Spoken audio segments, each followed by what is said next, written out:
ఎట్లా సాధ్యమవుతుందండి? మనకి రెండు ప్రధాన జాతీయ పార్టీలు ఉంటాయి మేడం. టీఆర్ఎస్ బీఆర్ఎస్ గా మారడం అనేది ఎట్లా నిలదొక్కుంటుందని మీ నమ్మకం చెప్పండి. నిలదొక్కుంటుందని నమ్మకం కేసీఆర్ గారి మీద నమ్మకం ఉంది మేడం.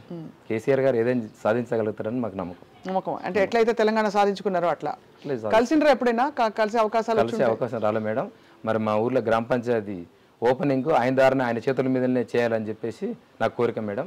నేను గ్రామ పంచాయతీ ఆల్రెడీ కంప్లీట్ చేసి 3 months కేసీఆర్ గారు రావాలని చెప్పేసి దాన్ని ఆపెట్టాం. కేసీఆర్ గారు వస్తేనే ఓపెన్ చేద్దామని చెప్పి మా ఎమ్మెల్యే గారికి చెప్పడం జరిగింది మేడం. కంపల్సరీ తీసుకొస్తాను మాట ఇచ్చారు. మా మంత్రి గారిని గిట్ట శివాలయం దగ్గర జాతర అయితే ఇన్వైట్ చేస్తూ వచ్చాడు. ఆ రోజే అడగడం జరిగింది. ముఖ్యమంత్రి గారిని మా ఇళ్ళకి తీసుకొచ్చి గ్రామ పంచాయతీ ఓపెన్ చేయాలి. అదేవిధంగా ఊర్లో గ్రంథాలయం ఉంది మేడం. ఒక 2 లక్షల పుస్తకాలతోనే గ్రంథాలయం జరిగింది. అవును మేడం. వెల్లంకిలో గ్రంథాలయం ఉండి 2 లక్షల పుస్తకాలు ఉండి చదివే వాళ్ళు కూడా ఉన్నారు అయితే. అవును మేడం. చాలా గొప్ప విషయం అండి ఇది. గ్రంథాలయాలు అని చెప్పేసి 2 లక్షల పుస్తకాలతోనే ఆల్రెడీ నిర్మాణం అయ్యింది మేడం. దానికి ఇంక ఓపెన్ చేయలేదు. దాన్ని 2 కలిపి మామూలుగా ఎవరికి ఉపయోగపడుతుంది గ్రంథాలయం? ఇక్కడ ఉన్న వాళ్ళకి అందరికి మేడం. బయట నుంచి గిట్ట వచ్చి చదువుతున్నారు. పిహెచ్డి చేసే వాళ్ళ గిట్ట అందరికి బుక్కులు అందుబాటులో చదువుకోవడానికి అందుబాటులో లేని వాళ్ళు ఇక్కడికి వచ్చి చదువుకొని వెళ్తున్నారు మేడం. ఆ విషయంలో మాత్రం మా ఎల్లంకి గ్రామం చాలా మీరు ఈ ఒక్క మాట చెప్తే ముఖ్యమంత్రి గారు వచ్చేస్తారేమో. తెలియదని కాదు, గ్రంథాలయాలు పుస్తకాలు సాహిత్యం అంటే ముఖ్యమంత్రి గారికి పుస్తకాలు అంటే చాలా ఇష్టం. అదే అందుకోసమే నేను గ్రంథాలయం ఓపెనింగ్ కోసం మా గ్రామ పంచాయతీ 2 ఓపెనింగ్ ఆయన చేతుల మీద చేయించాలని చెప్పేసి మా కోరిక, మా గ్రామ ప్రజల కోరిక, ఉద్దేశం అదే మేడం. ఇప్పుడు గ్రామ పంచాయతీకి మీరే ఖర్చు పెట్టి 75 లక్షలు చేశారండి. అంటే మీరు సర్పంచ్గా మీరు చేయని అవసరం లేదు. అవును మేడం. ఏదో అవుతున్నాయి పనులు అని గవర్నమెంట్ నుంచి వచ్చేసరి వాట్ ఎవర్ ఫండ్స్ అవి ఇవ్వడం, స్కీమ్స్ అందేలా చూసుకుంటే సరిపోతుంది. ఇంత మీరు అవుట్ ఆఫ్ ద వే వెళ్ళి చేయాల్సిన అవసరం, ఆ డబ్బులు మీరే పోగేసుకుంటే మీ పిల్లలకి తర్వాత వాళ్ళ పిల్లలకి ఉపయోగపడుతుంది కదండి. అంటే మా మంత్రి గారిని వచ్చినప్పుడు, మా విలేజ్కి వచ్చినప్పుడు ఫండ్ అడిగితే 25 లక్షలు ఇస్తాను మహేందర్ అని చెప్పడం జరిగింది. మా ఎమ్మెల్యే గారి దగ్గరికి వెళ్ళి అదే ఫండ్స్ని నేను సీసీ రోడ్లకు డైవర్ట్ చేసుకొని నేను గ్రామ పంచాయతీ సొంతంగా మా తాతగారి పేరు మీద నిర్మించుకోవడం అని చెప్పేసి ఎమ్మెల్యే గారిని అడిగితే ఆయన సర్లే అని చెప్పేసి అన్నాడు. ఎందుకంటే ఊరికి ఏదో ఒకటి చేయాలి మనం. సర్పంచ్ అయినా 5 ఏళ్ళల్లో అందరూ అనుకుంటారు ఇక ఆయన చేసిండా, గవర్నమెంట్ ఇచ్చి వచ్చింది ఆయన చేసిండు అంటుంటారు, లేకపోతే కొందరు తిన్నారు అని చెప్పేసి అనుకుంటారు. అలాంటి ఉద్దేశం లేకుండా ఊరి కోసం నేను ఏదో చేసింది కనపడాలి అని చెప్పేసి వాటర్ ప్లాంట్ నిర్మాణం ప్లస్ అదేవిధంగా శ్మశాన వాటిక దగ్గర. అంతకుముందు ఎట్లుండే శ్మశాన వాటిక? శ్మశాన వాటికలు అనేది ఎక్కడ లేవు మేడం. తెలంగాణ వచ్చినాకనే ప్రతి విలేజ్లో శ్మశాన వాటికలు, అదేవిధంగా పల్లె ప్రకృతి వనాలు, డంపింగ్ యార్డులు, రైతు వేదికలు. ఎప్పుడు నేను ఒక మాట చెప్పాలంటే చాలా అదృష్టవంతుని అనుకుంటున్నాను. తెలంగాణ గవర్నమెంట్ వచ్చినాక నేను సర్పంచ్ అవ్వడం అనేది నా అదృష్టంగా భావిస్తున్నాను. ఎందుకంటే ఇప్పటి వరకు ఏ సర్పంచ్ చేయని పనులు నేను ఊర్లో చేసిన. ఏది తెలంగాణ గవర్నమెంట్తోనే సాధ్యమైంది. అది ఇప్పటి వరకు అన్ని గవర్నమెంట్ చేసారు, ఏ ఒక్కరు ఊరికి ఏం చేసింది లేదు. ఇవాళ నేను ఒక ఊర్లో 4800 మీటర్లు సీసీ రోడ్లు వేయడం అనేది అది మామూలు విషయం కాదు. అది తెలంగాణ గవర్నమెంట్తోనే సాధ్యమైంది. అది మా గౌరవ ఎమ్మెల్యే గారు సహకారం గట్ట పూర్తిగా ఉంది నాకు.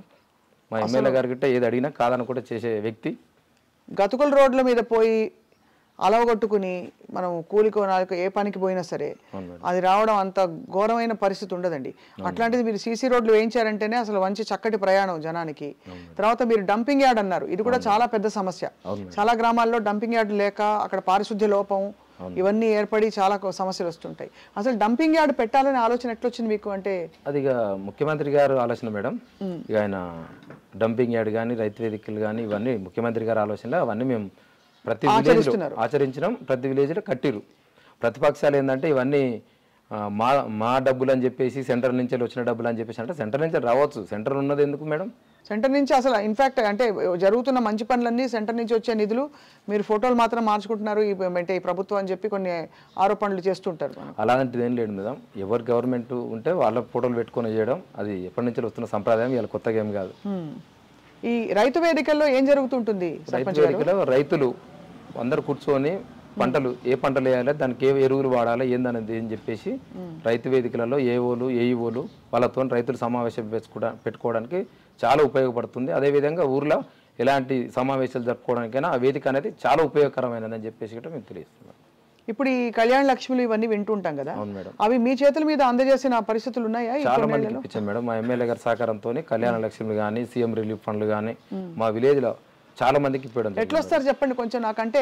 ఇప్పుడు మేము జర్నలిస్టుగా మా ఎమ్మెల్యేలు ఎంపీలు వీళ్ళ పాలన చూస్తూ ఉంటాం, కానీ ఒక గ్రామ స్థాయిలో మీరు ఎట్లా చేస్తారని అర్థం చేసుకోవడానికి అడుగుతున్నాం. ఇప్పుడు కళ్యాణ లక్ష్మి స్కీమ్ ఉంది, ఎవరైనా వచ్చి వాళ్ళ ఇంట్లో పెళ్లి ఉంది, ఎట్లా అప్లై చేసుకుంటారు వాళ్ళు? అంటే రిజిస్టర్ మ్యారేజ్ అయిన తర్వాత రిజిస్ట్రేషన్ మ్యారేజ్ చేసుకున్నాక వచ్చి మండల ఆఫీస్ మా విలేజ్కి వచ్చి కన్సల్ట్ అవుతారు. మేము దాన్ని ఎంఆర్ఓ గారికి పంపించడం జరుగుతుంది. ఎంఆర్ఓ ఆఫీస్ నుంచి వెళ్ళి ఫార్వర్డ్ చేస్తాం మేడం. అందులో నేరుగా వాళ్ళకి నిధులు అంది మధ్యలో ఎవరు దాన్ని డైవర్ట్ చేయకుండా ఉండేలాగా మీరు ఎట్లా కాపాడతారు? అలాంటి విషయం అయితే ఇప్పటివరకు మా దృష్టికి రాలేదు మేడం. అలాంటిది లేదు అసలుకి. ఎవరైనా సరే మ్యారేజ్ అయిపోయినాక సర్టిఫికేట్ తీసుకొని ఎంఆర్ఓ ఆఫీస్కి వెళ్తే ఇమీడియట్లీ ఫార్వర్డ్ చేస్తారు. 2 monthsలో అమౌంట్ వచ్చేస్తుంది మేడం. ప్రతి ఒక్కరికి ఇప్పటివరకు పేదోళ్ళ ఇంట్లో ఒక వరం లాంటిది అండి. అసలు దాని గురించి చెప్పాలంటే ఆలోచన అనేది ముఖ్యమంత్రి గారు రావడం అంటే చాలా అదృష్టవంతం. నిజమండి, చాలా కష్టం కదా. ఒక పిల్ల పెళ్లి చేయాలంటే మామూలు పరిస్థితిలో కనీసం 2 లక్షల రూపాయలు ఖర్చు అవుతుంది. ఏది మామూలుగా ఎంత తక్కువలో చేయాలనుకున్నా. అండ్ బాగా ఆత్మగౌరవం ఉన్న కుటుంబాలలో మంచిగా చేయాలి పిల్ల పెళ్లి అని ఒక తక్కువ ఉన్నా కూడా మంచిగా చేయాలని ఒక పట్టుదల ఉంటుంది. అవును మేడం. అవును, కాబట్టి అట్లా మరి ఇది అక్కడికి వచ్చినట్టే కదా. చాలా అక్కడికి వచ్చినట్టు మేడం. ఒక ముఖ్యమంత్రి గారు వాళ్ళకు ఒక తోబుట్టులాగా వాళ్ళందరికీ చూసుకుంటున్నాడు ఇది. సో మహేందర్ రెడ్డి గారు మీ దైనందిన జీవితంలో ఎట్లా ఏ టైం మొదలు పెడతారు మీరు మీ డే? అంటే పొద్దున్నే 6 గంటలకు లేస్తాను మేడం. 6 గంటలకు లేచి వాకింగ్ అవన్నీ ముగించుకున్నాక కొద్దిసేపు బిజినెస్ చూసుకొని ఆ తర్వాత విలేజ్ చూసుకుంటాను. విలేజ్లో మా బ్రదర్ ఉంటాడు. నేను బయటకు వెళ్ళినా ఏదన్నా పనులు డెవలప్మెంట్లో ఆయన సహకారాలు తీసుకుంటాను మేడం. ఏ మాటకు ఆ మాట అనాలండి. ఇప్పటికీ 10 బండ్లు పోయినాయి ఇటు నుంచి అటు నుంచి. దాన్ని బట్టి అర్థమవుతుంది ఎంత బిజీ వెల్లంకి గ్రామ పంచాయతీలో, అందరూ ఎంత పనులలో నిమగ్నం అయిపోయారని. అట్లా పనులలో నిమగ్నం అవ్వాలంటే ముందు సెటప్ మంచిగా ఉండాలి, నీళ్లు ఉండాలి, బేసిక్ మౌలిక సదుపాయాలు సరిగ్గా ఉండాలి, రోడ్లు బాగుండాలి. కాబట్టి అదంతా మీరు గత కొన్ని సంవత్సరాలుగా స్వయంగా భుజాన్ని వేసుకుని చేస్తున్నారు. మీకు ఈ ప్రయాణంలో ఎప్పుడైనా సవాళ్ళు వచ్చాయా? కష్టం వచ్చి అరే నేనేం చేస్తున్నా, అసలు నా టైంతో ఏం చేస్తాను, నా పైసలతో మంచిగా బిజినెస్ చేసుకుని కూర్చోవచ్చు కదా అని టైం వచ్చినాయి? అట్లా అలాంటి ఆలోచన వచ్చినా వెనకాడట్లేదు మేడం. ఎందుకంటే నన్ను ప్రజలు గెలిపించారు. ఆ నమ్మకంతో ఏ నమ్మకంతో అయితే నన్ను గెలిపించారో ఆ నమ్మకం ఉమ్మియొద్దని చెప్పేసి ఆ మాట ఎక్కడ పడొద్దన్న ఉద్దేశంతోనే బిజినెస్ పక్క పెట్టి ఫస్ట్ గ్రామాభివృద్ధి ముఖ్యం అనుకుంటాం మేడం.